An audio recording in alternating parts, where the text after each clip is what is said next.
എല്ലാ കൂട്ടുകാർക്കും നല്ലൊരു രാത്രി ആശംസിച്ചുകൊണ്ട് മാമ്പഴത്തിന്റെ പുതിയ വീഡിയോയിലേക്ക് സ്വാഗതം. നമുക്ക് നേരെ ജാനകിയുടെ അബിയുടെയും നാളത്തെ നല്ലൊരു പ്രമോ വിശേഷം കണ്ടാലോ.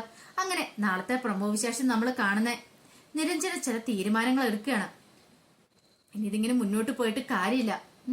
അജയ് അപർണയുടെ കഴുത്തിൽ താലി ആർത്തും അതൊരു കാരണവശാലും പാടില്ല. ഇത്രയും കാലം താൻ സ്വന്തം എന്ന് കരുതിയിട്ട് തന്റെ കൂടെ ചേർത്ത് നിർത്തിയതാണ്. ഒരു നിമിഷം കൊണ്ടാണ് എല്ലാം തകർന്ന് തരിപ്പണമായി പോകുന്നത്. അതൊക്കെ ചിന്തിക്കാൻ പറ്റുന്നില്ല. അപ്പുറമായിരുന്നു നിരഞ്ജനയ്ക്ക്. ഒരു കാരണവശാലും അത് സംഭവിച്ചുകൂടാ. അങ്ങനെ വന്നിട്ട് താൻ പിന്നെ ജീവനോടെ ഇരിക്കില്ല. ഇന്നും കൂടെ മരിച്ചാൽ മതിയായിരുന്നു. മരിക്കണം ഓർത്ത് പോയതായിരുന്നു. പക്ഷെ അതിന് സാധിച്ചില്ല. എന്ത് ചെയ്യാൻ പറ്റും?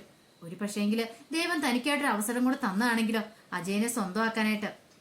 അപർണയുടെ കഴുത്തിൽ താലി കെട്ടുന്നതിന് മുമ്പ് തന്നെ അജയനെ താൻ സ്വന്തമാക്കും. അതിനു വേണ്ടിയിട്ട് എന്തും ചെയ്യണം. കാരണം ആ ഒരു ആക്സിഡന്റോട് കൂടി തന്നെ നിരഞ്ജനയുടെ ആകെപ്പാടെ ഒരു മനസ്സ് കണ്ടോട് നിൽക്കുന്നുണ്ടായിരുന്നില്ല. നിരഞ്ജനയ്ക്ക് എങ്ങനെയല്ലോ അജയനെ സ്വന്തമാക്കണ ഒരു ചിന്ത മാത്രമേ ഉണ്ടായിരുന്നുള്ളൂ. ഒരു പക്ഷേങ്കില് ഇല്ലെങ്കിൽ താൻ ജീവനോടെ ഉണ്ടാകത്തില്ലെന്ന് പോലും നിരഞ്ജനയ്ക്ക് തോന്നി തുടങ്ങി. അതുകൊണ്ട് അത് അജയനെ പലതവണ പറഞ്ഞ് മനസ്സിലാക്കാനായിട്ട് ശ്രമിച്ചു. പക്ഷേങ്കില് അജയെ നോക്കി കഴിയുമ്പോ അജയുടെ കുടുംബത്തിലുള്ളവര് രണ്ട് കുടുംബങ്ങൾ തമ്മിൽ ഒന്നിക്കാൻ പോവാ. താനായിട്ട് ഇനി അവർക്കൊരു വിഷമവും വേദനയും ഉണ്ടാക്കില്ല. അതോർത്ത് മാത്രമാണ് അജയ് ഈ വിവാഹത്തിന് പിന്മാറിയത് തന്നെ. പക്ഷെ നിരഞ്ജന മനസ്സിൽ പറഞ്ഞു, ഞാൻ വരൂ അജയ്, നിന്റെ വിവാഹത്തിന് മുമ്പ് തന്നെ നിന്റെ ഇടയിലേക്ക് ഞാൻ വരും. ഒരു കാരണവശാലും അപർണയുടെ കഴുത്തിൽ താലി അർത്തനായിട്ട് ഈ നിരഞ്ജന സമ്മതിക്കില്ല. നീ ഊഹിക്കുന്നതിലും അപ്പുറമായിരിക്കും ഞാൻ ചെയ്യാൻ പോകുന്ന കാര്യങ്ങൾ. അതൊക്കെ നീ കണ്ടറിഞ്ഞ് ഇനി കണ്ടാ മതിയെന്ന് മനസ്സിൽ പറയുകയാണ്. ഈ സമയം നിരഞ്ജന അമ്മ ഇങ്ങോട്ട് കിടന്നു.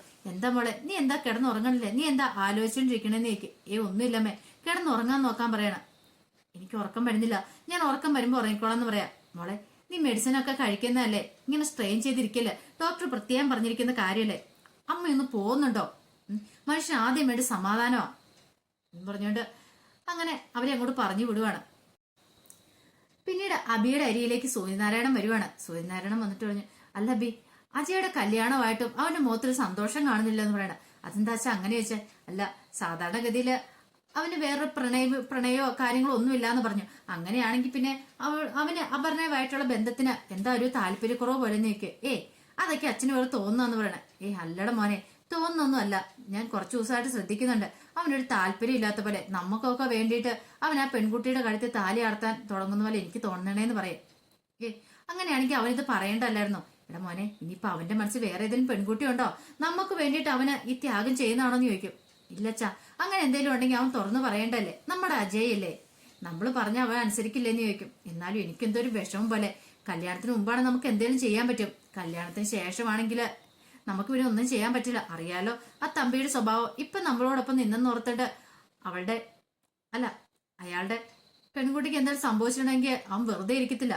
നിനക്ക് അറിയാവുന്ന കാര്യമല്ലേ. എനിക്ക് അതൊക്കെ അറിയാച്ചാ, ഒന്നും സംഭവിക്കാനൊന്നും പോകുന്നില്ല. ശരി എന്നും പറഞ്ഞ് സൂര്യനാരായണൻ അങ്ങ് പോവാണ്. ഈ സമയത്ത് അവിക്ക് ഭയങ്കര സങ്കടം. ദൈവമേ, ഇനിയിപ്പം ആ പെൺകുട്ടീനെ കുറിച്ചുള്ള ചിന്തകളാണോ അവനെ അലട്ടിക്കൊണ്ടിരിക്കണേ? അതാണോ? എല്ലാരും ശ്രദ്ധിക്കാൻ തുടങ്ങിയിട്ടുണ്ട്. ഈ സമയം ജാനകി അങ്ങോട്ട് വരുന്നേ. ജാനകി നോക്കിയപ്പോ അബി ഇങ്ങനെ ചിന്തിച്ചോണ്ട് നിൽക്കുന്നുണ്ട്. എന്താ അബിയേട്ടാ, എന്താ ആലോചിച്ചോണ്ടിരിക്കണെന്ന് ചോദിക്കുക. ഒന്നുമില്ല. എന്താ കാര്യമായിട്ടുണ്ട്? എന്താണെങ്കിലും എന്നോട് പറ. പിന്നീട് അജയനെ കുറിച്ചുള്ള കാര്യങ്ങൾ പറയാണ്. അതെ, അജയുടെ കാര്യം അറിയാലോ. ഇപ്പൊ അച്ഛന് സംശയം തോന്നി തുടങ്ങിയിട്ടുണ്ട്. അച്ഛൻ എന്നോട് ഇതിനെക്കുറിച്ച് ചോദിച്ചെന്ന് പറയാം. ഇത് കേട്ടാൻ ജാനകി പറഞ്ഞത് പ്രശ്നമാവുമല്ലോ. കുഴപ്പമൊന്നും ഇല്ലായിരിക്കുമല്ലേ? നമ്മൾ പറയുന്നില്ലേ അവൻ അനുസരിക്കുള്ളൂ. ഒരു പക്ഷേങ്കില് ആ പെൺകുട്ടി എങ്ങാനും ഇനിയിപ്പം വന്നാലോ?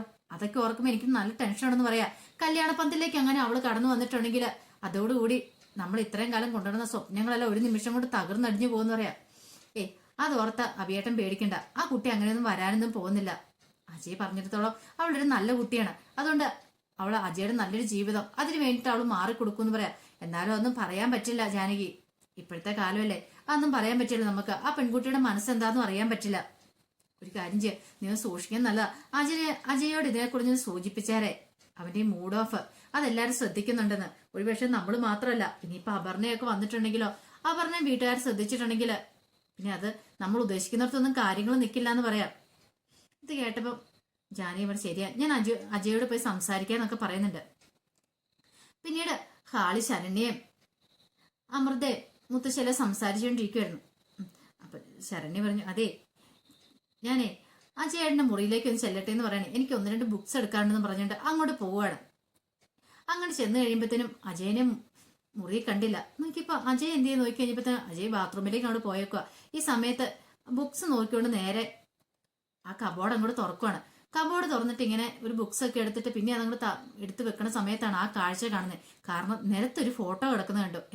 കാരണം ഇതിനു മുമ്പ് അജയ് പൊന്നൂസിന് ഗിഫ്റ്റ് കൊടുക്കാനായിട്ട് ഡ്രോ തുറന്നു കഴിഞ്ഞപ്പോൾ അതിനകത്ത് താഴേക്ക് ചാടിയതാണ് ആ ഫോട്ടോസ് എല്ലാം കൂടെ. പക്ഷെ അതിന് 2 ഫോട്ടോസ് ഉണ്ടായിരുന്നു. ഒരു ഫോട്ടോ പൊന്നൂസ് എടുത്തോണ്ട് പോയി, അടുത്ത ഒരു ഫോട്ടോസാണ്. അത് നിരഞ്ജനെ അജയും കൂടെ നിൽക്കുന്ന ഫോട്ടോ ആയിരുന്നു. പെട്ടെന്ന് ഇത് ആരുടെ ഫോട്ടോ എന്ന് ഓർത്തുകൊണ്ട് ശരണ്യ ഫോട്ടോയും കൊടുക്കുവാണ്. നോക്കിക്കഴിഞ്ഞപ്പോൾ ഒരു നിമിഷം ഞെട്ടിപ്പോയി.